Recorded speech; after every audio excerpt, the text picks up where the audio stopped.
Thanks, Kim. Look, it's great to see this roll up here today, because basically this is what we need, I think, to get this higher on the agenda for the state government, is for the state government to understand that this is about what the people want.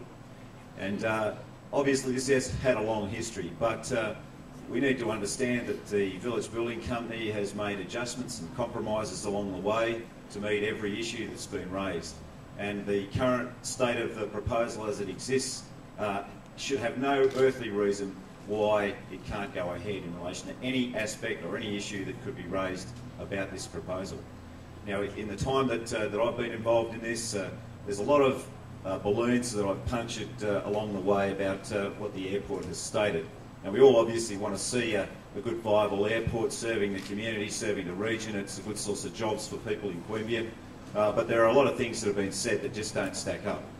Now, there were things that the airport wanted to do in terms of getting hold of defence land at the Majura training area.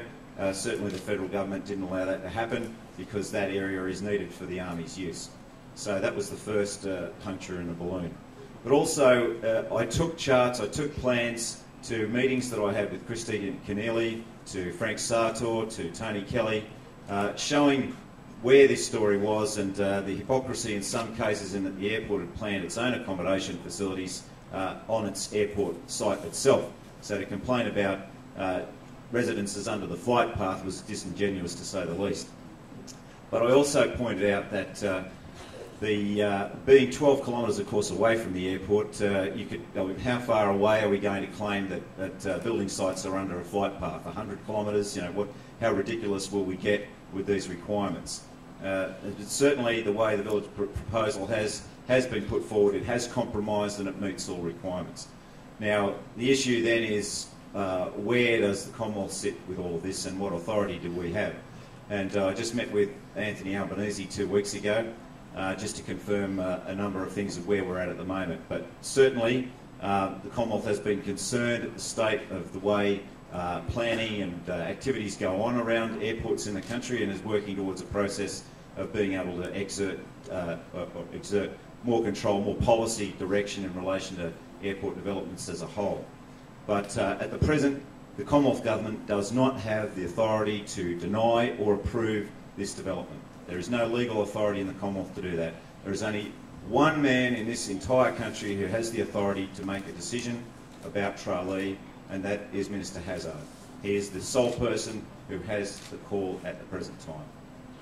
Now, I know also that we've got a lot of issues hanging off of this, and we've mentioned Duns Creek Road.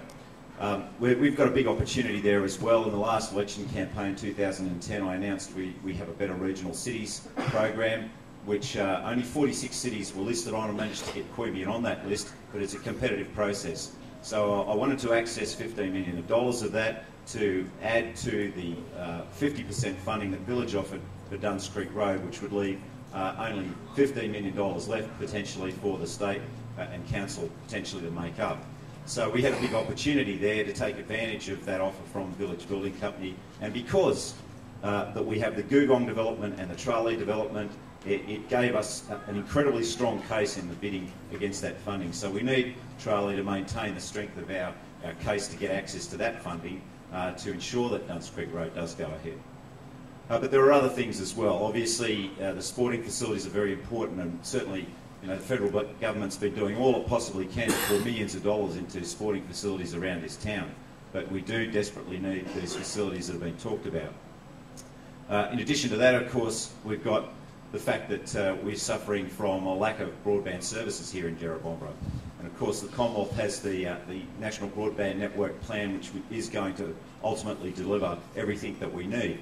But in the short term, Tralee, of course, as a greenfield site, would bring with it automatically, from the start, broadband rollout, the NBN rollout, which would then potentially allow Jerrabomberra to surf off that.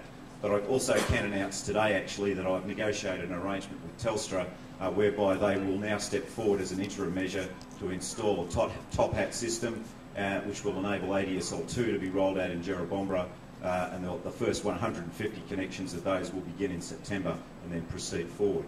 So, but it is important for Tralee to help advance that cause as well.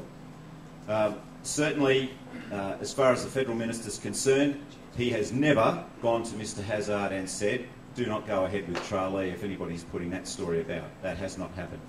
As the Federal Minister, he has pointed out to all state and territory ministers that we have this NASAG process proceeding at the moment, and all he has said that the state and territory ministers should be aware of that in making any planning development decisions, but he has not said in relation to Tralee that this proposal should not go ahead.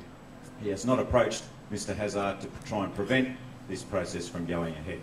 He understands and he leaves this decision completely to Mr Hazzard. So it rests entirely in Mr Hazzard's hands. So also what I would say in conclusion is that it's also about the relationship that we have as members to you as a community and our good faith and trust. In 2007, when I was elected, I said on ABC radio that I would not stand again if I did not deliver on every single promise that I made in that campaign. And I systematically went through and delivered on every single one of those promises. The duplication of Lanyon Drive, the works on Kings Highway, the GP Super Clinic, the Early Childhood Learning Centre, and many, many more things that we've added to that since then.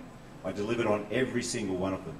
Now, John's gone out there and he has made a commitment. He has made a promise. And it's up to the New South Wales Government now to get behind him to deliver on that promise.